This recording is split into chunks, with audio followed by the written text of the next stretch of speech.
उत्सर्ग एकांकी में स्त्री पात्र छाया देवी की मानसिक स्थिति और मनोभावों का विश्लेषण करते हुए छाया देवी के चरित्र चित्रण कीजिए। इसमें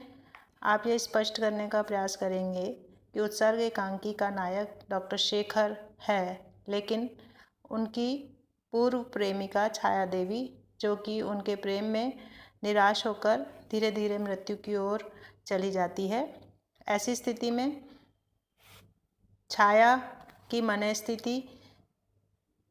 का स्पष्टीकरण तब होता है जब वह उनकी पुत्री मंजुल से उस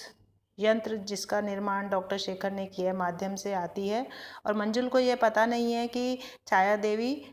मर चुकी हैं। अब वह सामान्य रूप से उनसे बात करती है, लेकिन जब उसे पता चलता है कि वह 2 महीने पहले ही मर चुकी हैं और उसने उनकी आत्मा से बातचीत की है, उससे वह बेहोश हो जाती है और 4 महीने का समय उसे मृत्यु के लिए दिया जाता है। तो ऐसी स्थिति में डॉक्टर शेखर जो परेशान हो उठते हैं, उस समय वह पुनः छाया देवी की आत्मा को बुलाते हैं और उससे बातचीत करते हैं। उस बातचीत के माध्यम से छाया देवी के चरित्र की विशेषताओं को हम इस प्रकार देख सकते हैं। शेखर के प्रति अनन्य प्रेम, उनकी सारी बातचीत के माध्यम से आप स्पष्ट करेंगे कि वह बार बार इस बात को स्वीकार करती हैं कि उन्होंने वास्तव में डॉक्टर शेखर से ही प्यार किया है और उस प्यार की वजह से ही जीवन का अकेलापन और निराशा के कारण उनके जीवन का अंत हुआ है।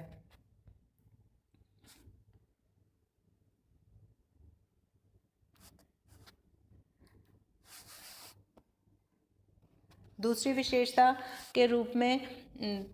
आप देखेंगे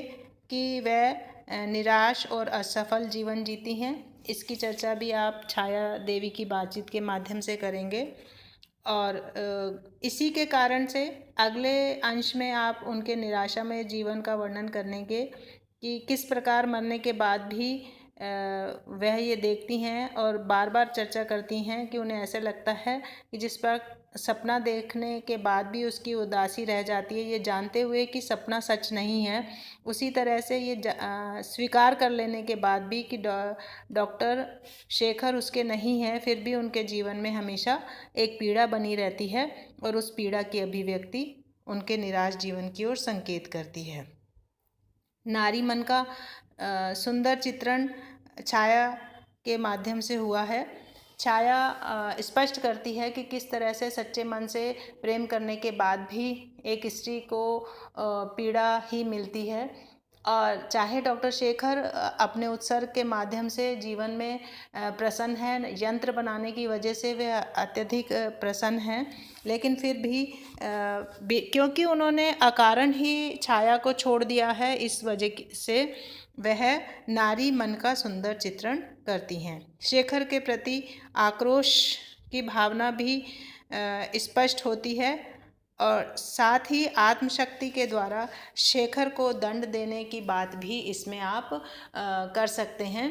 कि किस तरह से सब कुछ जान लेने के बाद, महसूस करने के बाद भी वो मानती हैं कि क्योंकि उन्होंने एक नारी हृदय को तोड़ा है, तो ऐसी स्थिति में उन्हें कोई अधिकार नहीं है कि उनकी ममता का उपभोग मंजुल करे, और इसी की सज़ा देने के लिए वे मंजुल को 4 महीने बाद मृत्यु के लिए प्रेरित करती हैं। इस अंश के माध्यम से